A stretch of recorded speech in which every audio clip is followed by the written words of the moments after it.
வணக்கம் மக்களே, welcome to FDFS with Mogi. So Onam ஸ்பெஷலாக வந்து பார்த்திங்கன்னா 3 மலையாள திரைப்படங்கள் வந்து இன்றைக்கி ரிலீஸ் ஆகிருக்கு. ஸோ அதில் லோகா சாப்டர் 1 சந்திரா படத்தோட விமர்சனமானது நம்ம சேனலில் இருக்குது. அது மறக்காமல் செக் அவுட் பண்ணிக்கோங்க. ஸோ இந்த படத்தினுடைய தமிழ் வெர்ஷன் வந்து நாளைக்கு தான் ரிலீஸ் ஆகுது. இன்றைக்கி ரிலீஸ் ஆக வேண்டியது ஏன் கேன்சல் பண்ணாங்கன்னு எனக்கு தெரியவே இல்லை. அடுத்ததாக மோகன்லால் அவருடைய நடிப்பில் ரிலீஸ் ஆகிருக்கு ஹிருதயபூர்வம் படத்தினுடைய விமர்சனம் தான் பார்க்க போகிறோம். ஸோ இந்த படம் வந்து ட்ரைலர் பார்க்கும்போது ஒரு ஃபீல் குட் ட்ராமா அப்படின்ற மாதிரி ஃபீல் இருந்தது. உண்மையாகவே ஒரு ஃபீல் குட்டாக இருந்தது, ஃபீல் பேடாக இருந்ததுன்னு ரிவ்யூவில் பார்ப்போம். ஸோ ரிவ்யூக்கு போகிறதுக்கு முன்னாடி இந்த ரிவ்யூ வந்து பிடிச்சி நான் மறக்காமல் லைக் பண்ணுங்கள், கமெண்ட் பண்ணுங்கள், ஷேர் பண்ணுங்கள், சேனலை சப்ஸ்கிரைப் பண்ண மறந்துடாதீங்க. மிக முக்கியமாக உங்கள் ஃபோன்லையோ இல்லை டிவிலையோ வால்யூம் அதிகமாக வைங்க. ஏன்னா சுற்றி இங்கே நாய்ஸ் இருக்கிறனால நான் நாய்ஸ் கேன்சலேஷன் போட்டு கூட கொஞ்சம் நாய்ஸ் இருக்குது. ஸோ இதை மட்டும் கொஞ்சம் மன்னிச்சுங்க. ஸோ வாங்க நம்ம ரிவ்யூக்கு போகலாம். ஹிருதயபூர்வம் இந்த படத்தினுடைய கதை சுருக்கம் பொறுத்த வரைக்கும் மோகன்லால் ஒரு க்ளவுட் கிச்சன் நடத்திட்டு வர அவருக்கு வந்து ஹார்ட்டில் ஒரு ப்ராப்ளம். அந்த ஒரு தருணத்தில் மாளவிகா மோகனனுடைய அப்பா ஒரு மிலிட்ரி ஆஃபீஸர், அவருக்கு வந்து ஒரு ஆக்சிடென்ட் ஆயிடுது. அதில் வந்து ஒரு மூளைச்சாவு அடைஞ்சிட்டாரு. அவருடைய ஹார்ட் எடுத்து வந்து மோகன்லாலுக்கு செலுத்திடுறாங்க. ஸோ மாளவிகா மோகன்லாலை வெட்டிங்க்கு இன்வைட் பண்ணுறாங்க.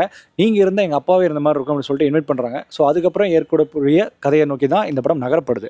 ஓகே, இந்த படத்தினுடைய பாசிட்டிவ் அண்ட் நெகட்டிவ் பற்றி பேசுவோம். இந்த படம் டெக்னிக்கலி ரொம்ப சவுண்ட் குட்டாக இருந்து ரொம்ப நீட்டாக இருந்ததுன்னு கூட சொல்லலாம். எஸ்பெஷலி சினிமாட்டோகிராஃபியாக இருக்கட்டும், எடிட்டிங் கட்டாக இருக்கட்டும், அண்ட் ஜஸ்டின் பிரபாகர் அவருடைய பின்னணி இசை இந்த படத்துக்கு ஒரு பலமாக இருந்தது. அதுமாதிரி ஒரு ஹிந்தி சாங் இருக்கும், அதுமாதிரி ஒரு சேட் சாங் ஒன்று இருக்கும். அது ரெண்டுமே கேட்கும்போதும் பார்க்கும்போது நல்லா இருந்தது. அதுமாதிரி இந்த படத்தினுடைய ஸ்க்ரீன் பிளே பொறுத்த வரைக்கும் பார்த்தீங்கன்னா ஒரு ஃபீல் குட் ட்ராமாக்கு என்னென்ன தேவையோ அது எல்லாமே இந்த படத்தில் இருந்தது. பட் இந்த படத்தில் அதுவே ஒரு மைனஸாக வருது. அது வந்து ட்ராபேக்கில் சொல்கிறேன்.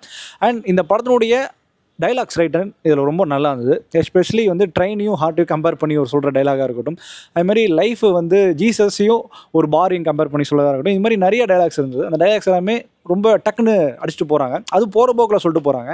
அதனாலேயே அது வந்து நல்லா இருந்தது. அதாவது இந்த படத்தில் வந்து எமோஷனல் ட்ராமா இருக்குது. ஆனால் எமோஷனல் வந்து ரொம்ப டெப்த்தாக இறங்காமல் அப்படியே போகும்போதே தம்பி பார்த்தளவுப்பா அப்படின்ற மாதிரி சொல்லிட்டு போகிற மாதிரி அப்படியே சொல்லிட்டு போயிட்டே இருக்காங்க, கடந்து போகிறாங்க. அது எனக்கு ரொம்ப நல்லா இருந்ததுன்னு தான் சொல்லி ஆகணும். அண்ட் பர்ஃபார்மன்ஸ் வைஸாக மோகன்லால் அவரை பற்றி சொல்லவே தேவையில்லை. அவரோட பர்ஃபார்மன்ஸ் ரொம்ப இந்த படத்தில் ஒரு ரொம்ப நல்ல மனுஷன், அதுமாரி ரொம்ப சாதுவான மனுஷன். இந்த படம் ஃபுல்லாகவே ஒரு ரொம்ப நேச்சுரலாக இருந்தார். அந்த ரோலுக்கு ஆப்டாகவே இருந்தாருன்னு சொல்லலாம்.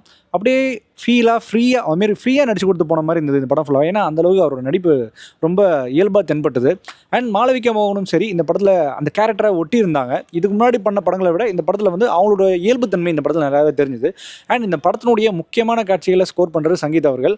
ஏன்னா பிரேமலூரில் நீங்கள் பார்த்துருப்பீங்க. ஏன்னா முக்கால்வாசி சீனில் அவருடைய காமெடிஸ் தான் இங்கே நின்று பேசுது அப்படின்னு கூட சொல்லலாம். மோகன்லாலுமே ஈக்குவலாக பண்ணியிருந்தாலும் கூட இவர் வந்து தனியாகவே தெரியாது. அது நீங்கள் படம் பார்க்கும்போது உங்களால் உணர முடியும். காமெடியாக இருக்கட்டும், எமோஷனலாக இருக்கட்டும், ஒரு லிமிட்டை தான் வச்சுருக்காங்க. அந்த லிமிட்டுக்கு வந்து அதாவது ஏறவும் செய்யலை, கம்மியாகவும் செய்யலை. அந்த லிமிட் மீட்டரே கரெக்டாக போகுது. இந்த படத்தில் ஒரு முக்கியமான அங்கமாக நான் பார்க்குறேன். அண்ட் இந்த படத்தில் வந்து பார்த்திங்கன்னா பாசிட்டிவ் இவ்வளோ இருந்தாலும் கூட ஏதோ ஒரு மிஸ் ஆகுது என்ற ஃபீல் ஆகுது. எதுக்காகனா இந்த படத்தினுடைய ட்ராபேக்கான இந்த படத்தினுடைய லென்த். ஏன்னா இந்த படத்தினுடைய லென்த் வந்து பார்த்திங்கன்னா லிட்டரலி ஒரு 2 hours 30 minutes போகிற அளவுக்கான படமா அப்படின்னு கேட்டிங்கன்னா கண்டிப்பாக கிடையாது.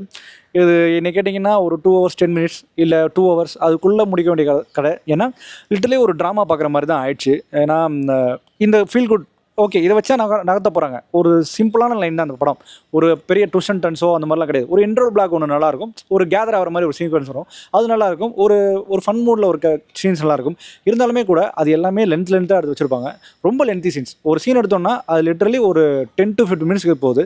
ஸோ ஏன் அவ்வளோ லென்த் அப்படின்ற மாதிரி தோண வைக்குது. அதுமாரி இந்த ட்ராமா வந்து இட்ஸ் யூஸ்வல் ட்ராமா அப்படின்ற மாதிரியும் சொல்கிற அளவுக்கு தான் தோணுது. இதில் என்ன இருக்குது ஸ்பெஷலாக, இதில் வாட் இஸ் த ஸ்பெஷல் அப்படின்ற மாதிரி இருக்குது. அதுமாரி கடைசியில் படத்தை பார்த்து முடிஞ்சதுக்கப்புறம் ஒரு ஓடிடி படம் மாதிரி தானே ஃபீல் ஆகுதுன்ற மாதிரியும் ஒரு ஃபீல் ஆகிடுது எனக்கு ஆட்டோமேட்டிக்காக. என்ன தான் படத்தில் வந்து பெரிய காஸ்டிங் வச்சுருந்தாலும் லைக் வந்து ஒரு சித்திக் மாதிரியான ஒரு சப்போர்ட்டிங் ஆக்டர் வச்சுருந்தாலுமே அவனோட கேரக்டர் பெருசாக எழுதப்படலையோ அப்படின்னு தோண வைக்குது. சப்போர்ட்டிங் ஆக்டர் நடிச்சிருக்காங்க, ஆனால் அவனோட கேரக்டராக இருக்கா பெருசாக இந்த படத்தில் எழுதப்படலை. ஸோ அதுவும் இந்த படத்தில் ஒரு மைனஸாக நான் பார்க்குறேன். ஸோ மொத்தத்தில் இந்த படத்தை பார்க்கலாமா வேணாமா இல்லை கண்டிப்பாக பார்த்தே திரும்ப அப்படின்னு கேட்டிங்கன்னா என்னை பொறுத்த வரைக்கும் ஒரு டீசெண்டான வாட்ச். ரொம்ப ஆகாவும் இல்லை, ஒரு டைம் பாஸ் வாட்சிங் கூட சொல்லலாமே. ஸோ இந்த படத்துக்கு நம்ம கொடுக்கக்கூடிய ரேட்டிங் 5க்கு 3. ஸோ இந்த மாதிரியான movie reviews and movie recommendation நம்ம சேனல் தொடர்ந்து ஃபாலோ பண்ணுங்கள். And stay with me FDFS with மோகி.